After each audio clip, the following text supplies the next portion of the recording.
మన రక్షకుడైన యేసుక్రీస్తు నామములో అందరికీ వందనాలండి. ఈరోజు దేవుని మాటలు కొరింథీయులకు రాసిన 2వ పత్రిక 11వ అధ్యాయం 19వ వచనం.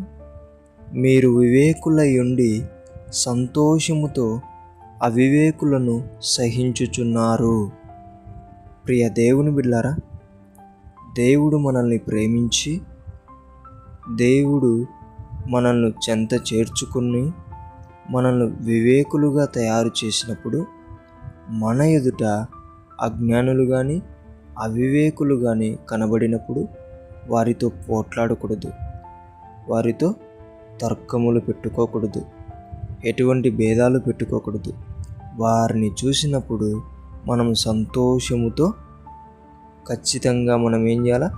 వారిని సహించే వారిగా ఉండాలి. దేవుని బిడ్డలారా, ఆయన సహనం నీలో ఉండాలి. నీవు అందరినీ సహించే విధముగా ఉండాలి. మనము గనక ఇది పాటించాము అంటే మనకు దేవుడిచ్చినటువంటి జ్ఞానము, వివేకం నిరంతరం నిలుస్తుంది. వారితో పాటు పోట్లాడితే గనక, వారితో పాటు మాట్లాడితే గనక మనకున్నటువంటి వివేకం, మనకున్నటువంటి జ్ఞానము కూడా అవివేకముగా, అజ్ఞానముగా మారుతుంది.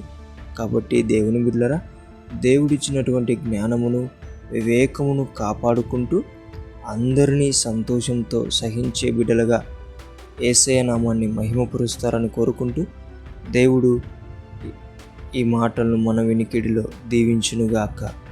ప్రార్థించుకుందాం. దేవా, మీకు వందనాలు, స్తోత్రాలు. మా ఎదుట అజ్ఞానులు, అవివేకులు నిలబడినప్పుడు సంతోషంతో సహించే మనసు మాకు ఇవ్వమని యేసు నామములో ప్రార్థిస్తున్నాం తండ్రి. ఆమేన్.